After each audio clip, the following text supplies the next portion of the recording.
Hello दोस्तों, SS लूकर्स academy में आप सबका स्वागत है। जैसा कि मैंने पिछले वीडियो में आप सबको तुमुल कोलाहल कलह में पाठ का कवि परिचय बताया था। आज के इस वीडियो में मैं आप सबको इस पाठ का हिंदी अर्थ बताने वाला हूं, तो आप सभी लोग बिना स्किप किए हुए इस वीडियो को आखिर तक ज़रूर देखिएगा, ताकि आप सभी लोगों को यह पाठ जो है अच्छे से समझ में आ सके। इसका पहले वाला वीडियो अगर किसी ने नहीं देखा है तो उसे आप सभी लोग हमारे प्लेलिस्ट में जा करके ज़रूर देखिएगा, ताकि वो कवि परिचय भी आप लोग अच्छे से समझ सके। तो चलिए आज का वीडियो शुरू करते हैं। सबसे पहले तो मैं ये आप सभी को बता दूं कि अब जो तुमुल कोलाहल कलह में पाठ है, ये कहाँ से संकलित है। तो कामायनी जो जयशंकर प्रसाद की रचना थी, जो हिंदी में जो काव्य था, इसको जो मतलब कि हिंदी का जो महाकाव्य जो कहा जाता है, श्रेष्ठ महाकाव्य उनमें से एक है। जो हमारा कामायनी जो रचना है जयशंकर प्रसाद का कामायनी, तो कामायनी क्या है, हिंदी जो हमारा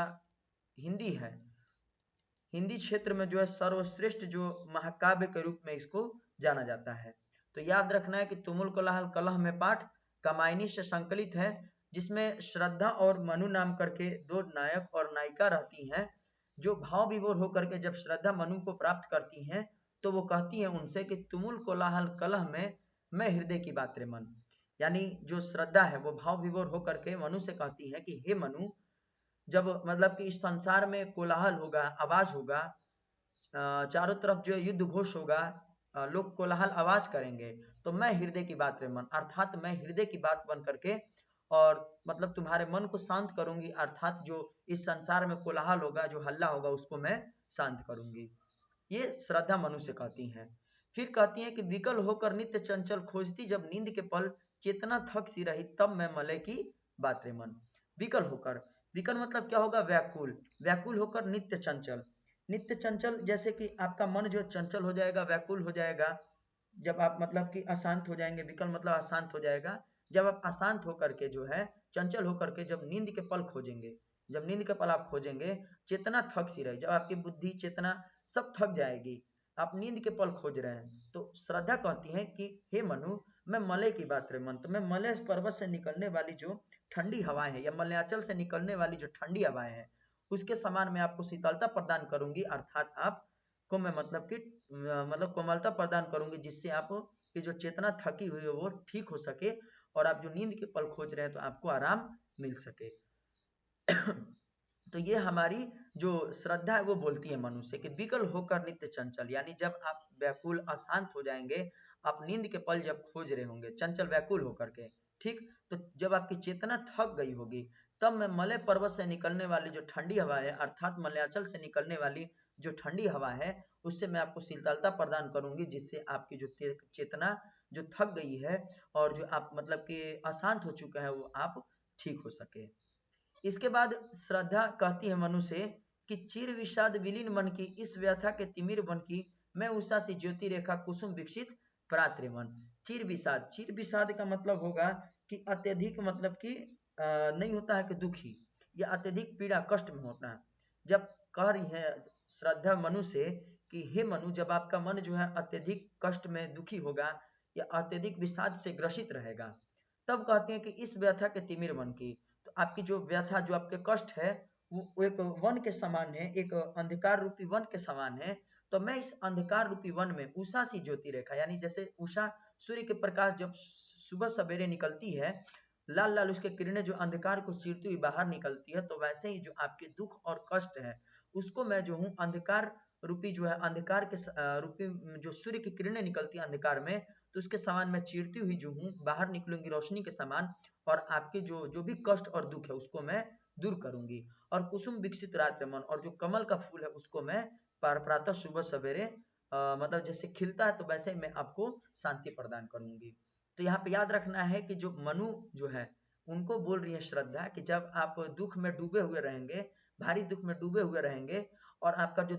दुख है वो अंधकार रूपी जो है, अंधकार रूपी वन के समान होगा, जैसे अंधकार छाया रहता है वन में, तो उसके समान आपका जो दुख है। तो मैं क्या करूंगी कि जैसे उषा जो प्रातः काल में सूर्य निकलता है और जो अंधकार को वो चीरता हुआ बाहर निकलता है, तो वैसे ही मैं भी आपके जो अंधकार रूपी दुख है उसको मैं क्या करूंगी, सूर्य के समान, जो सूर्य की जो किरण है उसके समान मैं आपके दुख को दूर करूंगी। और कुसुम विकसित प्रात्र मन, और जैसे सुबह सवेरे कुसुम का फूल खिलता है यानी कमल का फूल खिलता है, वैसे मैं भी आपके दुख को जो है हर दूंगी या आपके मन को शांत करूंगी।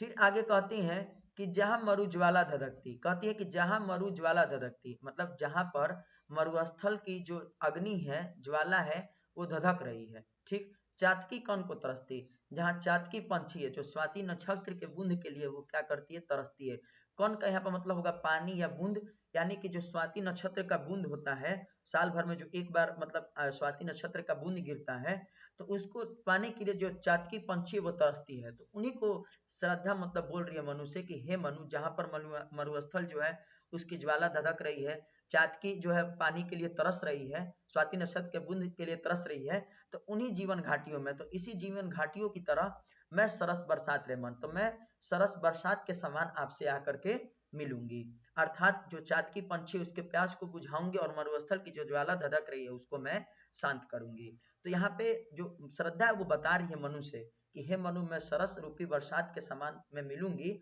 और इस जीवन घाटी में, और जो भी जीवन घाटी में कष्ट होंगे आपको, या चातकी को जो कष्ट है या मरुस्थल में ज्वाला धधक रही है, तो उसको मैं शांत करूंगी। फिर आगे कहती हैं कि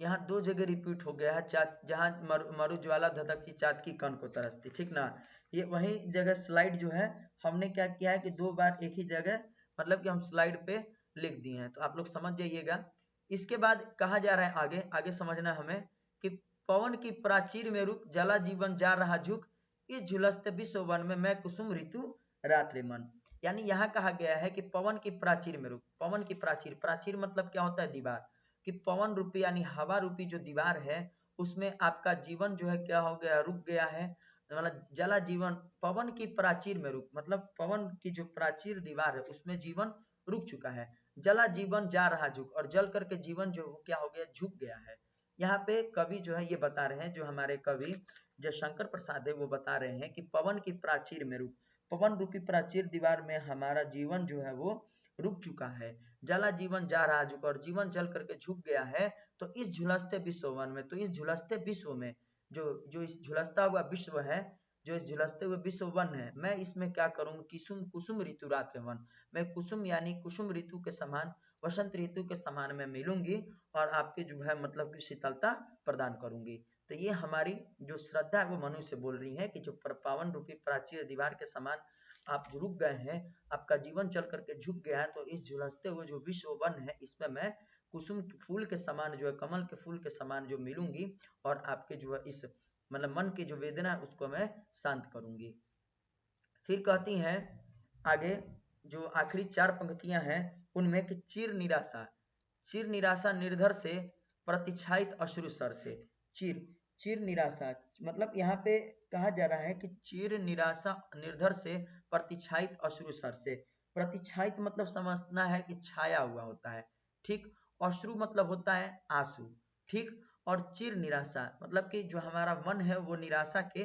बादलों से, निर्धर मतलब क्या होगा, बादल होगा, निर्धर मतलब क्या होगा, बादल होता है। तो यहाँ कहा जा रहा है कि चिर यानी कि मन जो है हमारा मन,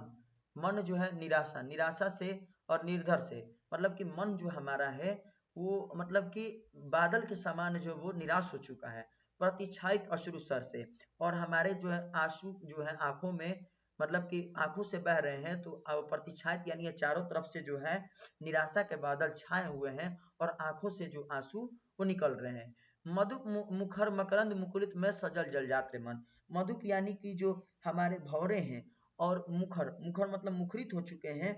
और मरंद, मरंद मतलब होता है यहाँ पे, मरंद का मतलब होता है जो मधु या सुगंध होगा, ठीक। और मकुलित मतलब होता है जो कलियों के मुकुलित मतलब होगा कलियों पर गदराना। यानी जो कवि है वो कह रहे हैं जय शंकर प्रसाद कि हमारा मन जो गहरे निराशन के बादलों से घिरा हुआ होगा, आंखों में जो आंसू होंगे, ठीक, तो वो हमारे मतलब कि जो आंखों में आंसू होगा या जो हमारा कष्ट है,